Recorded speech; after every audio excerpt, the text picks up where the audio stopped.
Olá, mais uma vez seja bem-vindo e conforme prometido, nesse vídeo vou apresentar 10 pontos positivos sobre a minuta de lei orgânica para o Conselho Tutelar que foi proposto aí pelo Dr. Murilo José Giacomo, promotor de justiça aqui do estado do Paraná. Bom, você não sabe o que eu estou falando? Então eu te convido a acessar o portal do conselhotutelar.com.br, porque lá você vai encontrar então os 3 vídeos, sendo que no primeiro eu explico exatamente a origem de toda essa polêmica, da onde surgiu a minuta, que quase se transformou em projeto de lei. Bom, vamos falar então dos 10 pontos positivos? Qual vai ser a dinâmica? Te convido para baixar, inclusive, a minuta na sua totalidade, que está lá no portal do Conselho, para você me acompanhar, tá? Qual vai ser a dinâmica? Eu vou fazer a leitura do artigo e vou fazer os meus comentários. Eu selecionei 10 pontos positivos. Haviam mais pontos positivos, assim como os pontos negativos. Selecionei 10, mas tinha bem mais que 10 pontos negativos na minuta, tá? Então vou fazer a leitura do artigo e vou estar comentando aqui. Vamos lá? Bom, o primeiro ponto positivo que eu encontrei na minuta proposta pelo Dr. Murilo José Giacomo está lá no artigo 3º. O artigo 3º da minuta, ele altera o Estatuto da Criança e do Adolescente bem naquele trecho que fala que cada município haverá obrigatoriamente um conselho tutelar. Quer dizer, o gestor municipal ele é obrigado a criar pelo menos um. E aí você encontra muitos municípios que estão aí com 200, 250 mil habitantes ou até mais, com um conselho só. Com a alteração aqui proposta na minuta, olha como fica, ó. Para fins desse artigo, o número de conselhos tutelares será proporcional à população do município ou região administrativa, levando em consideração a incidência e prevalência de violação de direitos infantis e juvenis e a extensão territorial.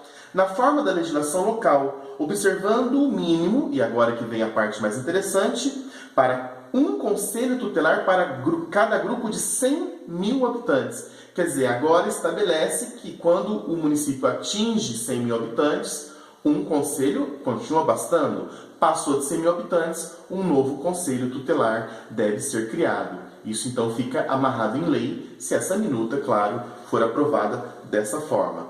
Primeiro ponto positivo. O segundo ponto positivo que eu destaco aqui na minuta está lá no artigo 4º, que diz assim, olha que interessante: sem prejuízo de sua autonomia e independência funcional, cabe à lei municipal definir o órgão da administração ao qual o Conselho Tutelar está vinculado administrativamente. Você sabe, né?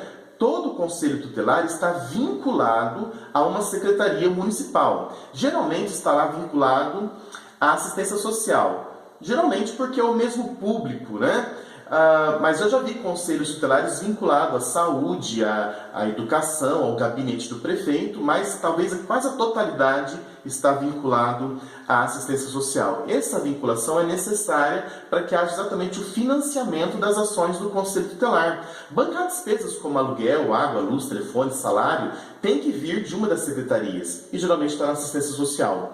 Vinculado, não subordinado, claro. Mas olha o que diz então o artigo 4º da minuta. Olha que interessante. Vou repetir. Sem prejuízo de sua autonomia e independência funcional, cabe à lei municipal definir o órgão da administração ao qual o Conselho Tutelar ficará vinculado administrativamente, sendo essa secretaria, no caso, responsável por prover com absoluta prioridade as condições necessárias ao seu funcionamento ininterrupto.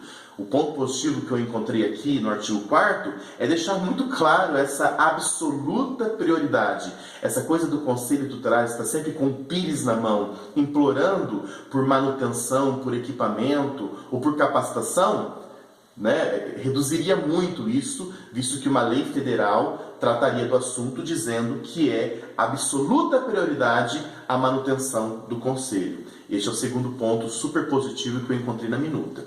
O terceiro também fala de funcionamento, de material de expediente. Olha que interessante. Cabe ao Poder Executivo, está lá no artigo 4º, no parágrafo 3º, tá? Então estou lendo o parágrafo 3º do artigo 4º, tá? Diz assim, ó: cabe ao Poder Executivo dotar o Conselho Tutelar de equipe administrativa de apoio.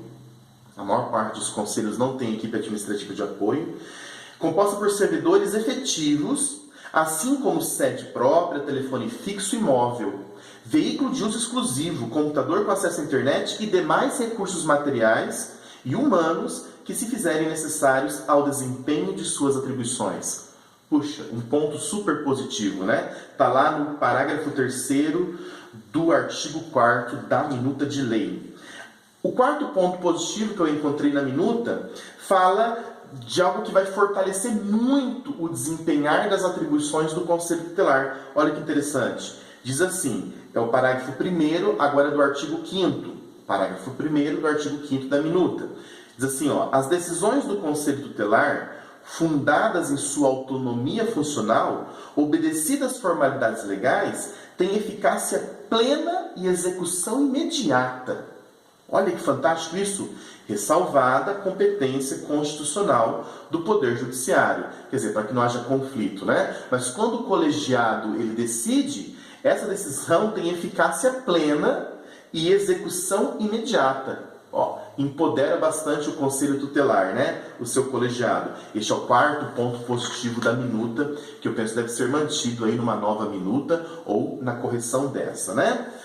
O quinto ponto positivo tem tudo a ver com o quarto que eu acabei de ler. É o artigo 11 da minuta. Olha lá. As decisões do Conselho Tutelar, efetivadas no âmbito de suas atribuições, claro, dentro das atribuições do Conselho, né, e obedecidas às formalidades legais, têm eficácia plena e são passíveis de execução imediata, observados os princípios da intervenção precoce e da prioridade absoluta à criança ou adolescente, independente do acionamento do Poder Judiciário.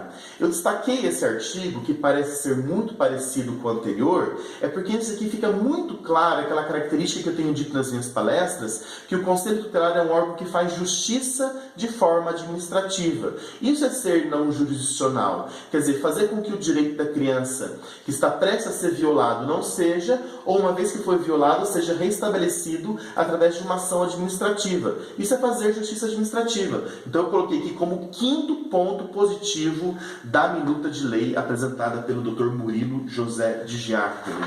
Bom, o sexto ponto positivo, ele é bem curioso porque ele trata dessa questão do indígena, do quilombola, do circense, das comunidades, levando em consideração no atendimento do Conselho Tutelar as etnias. Então é interessante que o artigo 17, então está lá no artigo 17, o sexto ponto, acho que super positivo da minuta, ele fala que, por exemplo, no atendimento da criança indígena, eu não vou ler o artigo porque ele é um pouco longo, fala que o Conselho Tutelar tem que recorrer, por exemplo, à FUNAI, não é? Visto que é uma população que tem legislação diferenciada e atendimento diferenciado, e ele fala que esse mesmo cuidado para atender crianças e adolescentes indígenas, o Conselho Tutelar tem que ter na hora de atender. E aí está lá no parágrafo único, ó, cautelas similares devem ser adotadas quando do atendimento de crianças e adolescentes e pais, também seus pais, obviamente, de comunidades remanescentes de quilombos, os quilombolas, né? Assim como os ciganos,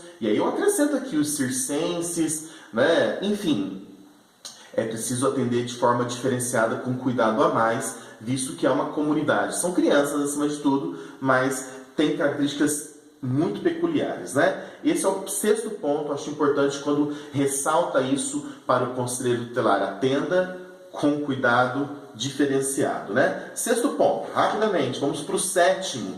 E o sétimo, ele deixa muito claro a função de zelador dos direitos da criança e do adolescente. Olha, em todos os livros que eu publiquei, e até o momento, né, hoje é dia 1º de julho que eu estou gravando esse vídeo, eu tenho 12 livros publicados, todos referentes ao Conselho Tutelar. Em todos eles, eu fiz questão de falar duas coisas em especial. A questão do colegiado, que eu vou explicar daqui a pouco, porque também é um ponto que aparece aqui na minuta de lei, mas a questão de diferenciar o que é atender aos direitos da criança e zelar pelos direitos da criança. São coisas diferentes. O Conselho Tutelar não atende aos direitos, o Conselho Tutelar zela por eles.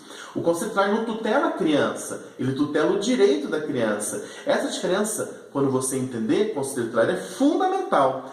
E olha que interessante o que diz então o artigo 21 da minuta, tá? É o sétimo ponto positivo que eu encontrei na minuta do Dr. Murilo. Eu vou ler integralmente, é um artigo um pouco longo, mas vale a pena. Olha o que diz. É vedado, é proibido, né, ao Conselho Tutelar atuar na execução. Quer dizer, o Conselho Tutelar não executa, ele requisita a execução. Eu fiz essa publicação no Facebook há um tempo atrás, regras simples para entender as atribuições do Conselho. O Conselho não executa, ele requisita a execução. Né? É uma regra simples para você saber se é do Conselho Tutelar ou não desenvolver esse ou aquele papel. Né? Vamos voltar para cá, olha lá. É vedado ao Conselho Tutelar atuar na execução de medidas de proteção destinada aos pais ou responsável e socioeducativas, tarefa que incumbe aos programas e serviços de atendimento, ou na ausência destes, aos órgãos municipais ou estaduais encarregados da execução de tais políticas. Quer dizer, o Conselho Tutelar está proibido de atuar na execução, ele requisita a execução. Quem tem que executar são os programas que foram criados para isso, e na ausência, alguém que responda por tal área. Né? Esse é o sétimo ponto positivo da minuta. Vamos lá, vamos pontuar agora o oitavo ponto positivo. E esse, o Dr. Murilo, de fato foi fantástico ao esclarecer, ao ampliar, ao reforçar. É a seção 2 da minuta, que tem o seguinte título: do colegiado do Conselho Tutelar. Aqui seria necessário, para te explicar, ler toda a sessão. Mas eu não vou ler, você vai ler, você vai baixar aí e vai fazer a leitura toda.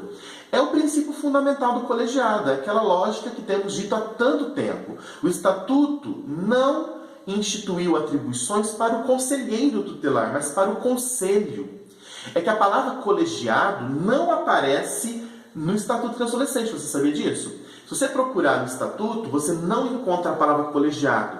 Está lá o princípio do colegiado. O que é? Quando você lê o artigo 136, está escrito assim, né? São atribuições do Conselho Tutelar. Não existe atribuições para o indivíduo. Quer dizer, o conselheiro tutelar sozinho pouco pode. Ele pode quando está em colegiado. Na minuta, o Dr. Murilo sugere um capítulo sobre o colegiado. Olha lá, o colegiado do Conselho Tutelar é composto de todos os seus membros e órgãos dos órgãos em exercício competindo. Aí tem lá o item 1, 2, 3, 4, 5, 6, 7, 8. Se você ler todos esses incisos do artigo, desses itens do artigo 31, você vai ver como é importante a atuação do Conselho em colegiado. Não existe atuação de forma individual. Não existe essa história de esse caso é meu, ou pior, esse caso não é meu. O caso é do colegiado.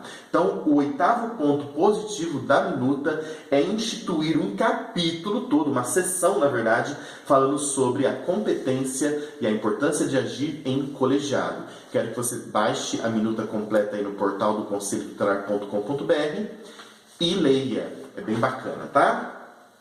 O nono ponto positivo, já quase encerrando os 10 pontos que eu selecionei, fala de algo que também não está garantido na lei federal. Eu sei que algumas leis municipais prevêem o quê? Auxiliares dentro do Conselho Tutelar, equipe administrativa. Né? Aqui fica muito claro na minuta o seguinte, olha lá, é a seção 3, dos serviços auxiliares do Conselho Tutelar. Vou ler o artigo 32. O Conselho Tutelar deverá contar com um quadro de servidores municipais efetivos destinados a oferecer ao órgão suporte técnico, que é uma coisa, e suporte administrativo, que é outra coisa, necessário para o exercício de suas atribuições. Muito positivo, né? Nós vemos que a maior parte dos conselhos tutelares do Brasil são os 5 membros. Não tem motorista, não tem uma secretária, não tem um administrativo. E aqui, então, institui que deverá estar provido desses auxiliares, aí, desses técnicos para o suporte técnico e administrativo no dia a dia do Conselho Tutelar. E, por fim, o 10º ponto positivo que eu encontrei no Estatuto, que é resolver uma questão final, que é a questão da suplência, né? Existe essa dificuldade. Um conselheiro tutelar pede exoneração, demora-se para chamar um suplente, ou o conselheiro tutelar que está aí de licença saúde, licença médica, não chama o suplente. Eu, por exemplo, o meu conselho tutelar aqui na minha cidade, geralmente quando saímos de férias, não chamava suplente, ficava só 4 conselheiros. Então, isso agora vai estar previsto em lei. Está lá no artigo 39. Olha que interessante. Ocorrendo vacância ou afastamento de qualquer membro do Conselho Tutelar, titular, independente das razões, Está escrito aqui, ó. O Conselho Municipal ou Distrital dos Direitos da Criança e Adolescente deverá convocar imediatamente o suplente para o preenchimento da vaga. E aí ele traz ali tudo como deve acontecer. Quer dizer, na ausência de um titular, por um período razoável, obviamente, né, licença saúde, férias ou afastamento definitivo, é obrigatório o chamamento do suplente. Ok? Quis fazer um vídeo rápido só mencionando, visto que muitos conselheiros tutelares que entraram em contato comigo através das redes sociais perguntaram, né, qual que é a sua visão da minuta? Bom, a minuta é boa em alguns momentos e muito ruim em alguns. Então assista depois o outro vídeo onde eu vou pontuar os 10 pontos negativos da minuta.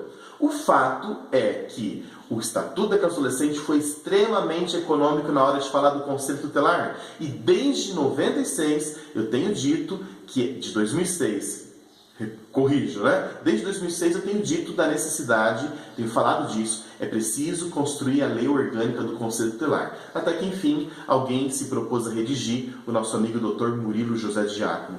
Porém, fez isso sem consultar os conselheiros, o que causou aí, né, um desconforto e muita discussão. Agora, nós nos apropriamos da minuta do Dr. Murilo e aí vamos fazer as alterações necessárias, ou talvez construir uma outra e fazer tramitar. Ok?